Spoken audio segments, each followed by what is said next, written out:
வணக்கம் மக்களே, welcome to our YouTube channel. படத்துக்கு போலாமா? இன்னைக்கு நம்ம திரை விமர்சன வீடியோவில் பார்க்க போகிற படம் சியான் விக்ரம் நடிப்பில் எஸ்யூ அருண்குமார் டைரக்ஷனில் ரீசெண்டாக தேட்டர்ஸில் வெளியான வீரதீர சூரன் படத்தை தான் இன்னைக்கு நம்ம பார்க்க போகிறோம். வாங்க இந்த படத்தோட கதையை பற்றி தெரிஞ்சுக்கலாம். படத்தோட ஸ்டார்டிங்கில் ஒரு லேடி தன்னோட ஹஸ்பண்டை காணோம் அப்படின்னு சொல்லிட்டு சுராஜ் அவங்க வீட்டுக்கு வராங்க. சுராஜ் யாருன்னு பார்த்தீங்கன்னா ஒரு கேங்ஸ்டர். அவரு அவங்க அப்பா எல்லாருமே ஒரு குரூப் ஆஃப் கேங்ஸ்டர்ஸ். தன்னோட ஹஸ்பண்டை காணோம்னு சொல்லிட்டு இவங்க மேலே பழி போடுறாங்க. ஆனால் இவங்களுக்கு அதை பற்றி ஐடியாவே இல்லை, அடித்து விரட்டிடுறாங்க. இன்னொரு பக்கம் நம்ம எஸ்ஜே சூர்யா எஸ்பியா இருக்காரு.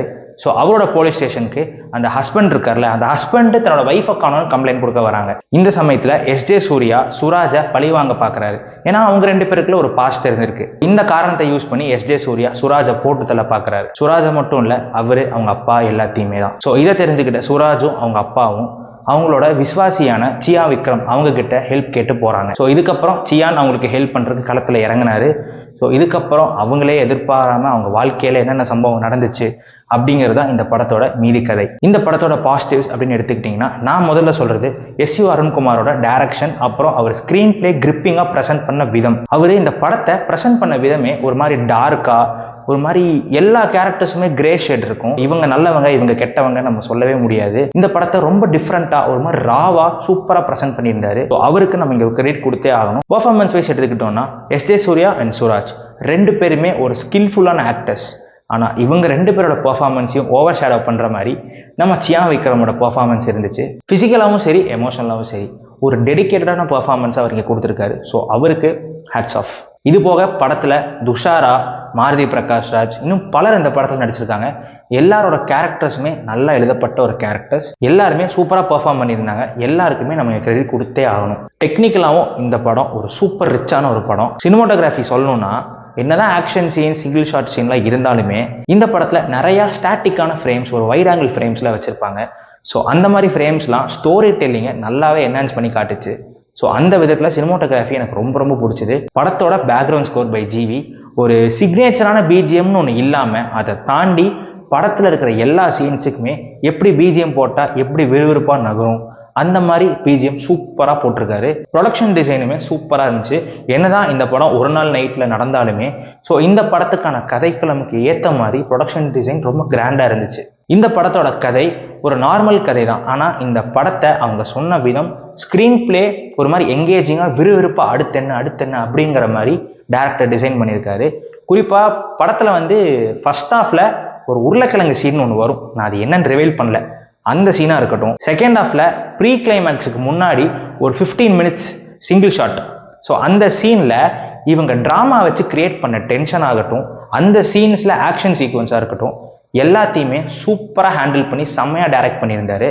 கிளைமேக்ஸ் சீனில் ஒரு கூஸ் பம்ஸான ஒரு சீன் இருக்குது. நம்ம சியான் விக்ரம் ப்ரீவியஸாக நடித்த ஒரு படத்துலேருந்து ஒரு பாட்டை எடுத்து, அது என்ன பாட்டுன்னு முக்காவாசி பேர் கண்டிப்பாக தெரிஞ்சிருக்கும், நான் சொல்ல விரும்பலை, அந்த பாட்டை ரீமிக்ஸ் பண்ணி வெறித்தனமான ஒரு ஆக்ஷன் சீன் வச்சிருக்காரு. கதையை அஃபெக்ட் பண்ணாத வகையிலும் ஆடியன்ஸை ஒரு கூஸ் பம்ஸ் கொடுக்கணுங்கிற வகையிலுமே அந்த சீன் சூப்பராக அமைஞ்சிருந்துச்சு. படம் ஸ்டார்டிங்லேயே கான்ஃப்ளிக்ட்குள்ளே போயிடுறாங்க. அதுக்கப்புறம் தான் கேரக்டர்ஸ் இன்ட்ரடியூஸ் பண்ணுறாங்க. ஸோ இந்த மாதிரி ப்ரெசென்ட் பண்ணும்போது அந்த கேரக்டர்ஸ் நம்ம மைண்டில் இருந்தால் மட்டும்தான் அந்த கான்ஃப்ளிக்ட் ஒர்க் ஆகும். ஸோ அது ஒரு நல்ல டைரக்ஷன் இருந்தால் மட்டும்தான் இது கண்டிப்பாக ஒர்க் ஆகும். அது சூப்பராக பியூட்டிஃபுல்லாக ஒர்க் ஆச்சு. இந்த படத்தில் நிறைய பாஸ்டில் நிறைய நடந்துச்சு, அந்த சம்பவம் இந்த சம்பவங்கிறாங்க. ஒரு கேரக்டருக்கு நடுவில் ஒரு ரிலேஷன்ஷிப் இருக்குது. அதை எஸ்டாப்ளிஷ் பண்ணாமல் அது அடுத்த பார்ட்டுக்கு வச்சுருக்காங்கன்னு நம்ம நம்பலாம். ஆனால் அந்த ரிலேஷன்ஷிப்பை அங்கே நடக்கிற கான்ஃப்ளிக்ட் மூலயமாவே நமக்குள்ள டேரக்டர் சொல்லிடுறாரு, இதுதான் அப்படின்னு சொல்லிட்டு சொல்லிடுறாரு. ஸோ அது இந்த படத்தில் நல்லா ஒரு சூப்பரான ஒரு சிக்னேச்சரான ஒரு விஷயம் அப்படின்னு நம்ம இங்கே சொல்லி ஆகணும். படத்தோடைய இன்டர்வல் பாயிண்ட் சத்தியமாக நினச்சே பார்க்கல. இந்த மாதிரி ஒரு சீனில் இன்டர்வல் வைப்பாங்க நான் நினச்சே பார்க்கல. எல்லாருமே சொன்னாங்க, இன்டர்வல் பாயிண்ட் டிஃப்ரெண்ட்டாக வச்சுருக்காங்கன்னு. நான் ஒரு சீன் எக்ஸ்பெக்ட் பண்ணேன். ஆனால் அந்த சீன் தாண்டி இன்னொரு சீனில் வச்சாங்க. என்னடா அது இப்படி வச்சுருக்கீங்க அப்படின்னு இருந்துச்சு.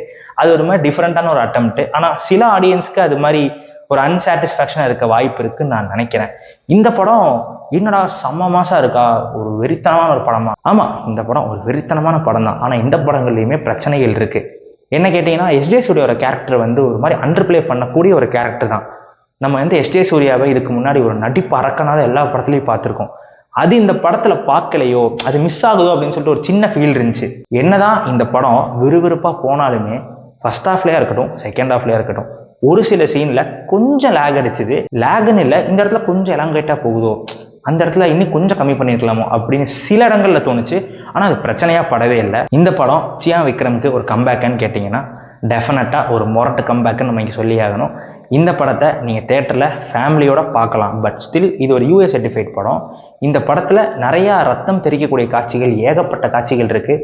ஸோ அதனால் குழந்தைகளோட பார்க்கலாமா வேணாமான்னு இந்த படத்தை பார்த்துட்டு நீங்கள் டிசைட் பண்ணுங்கள்.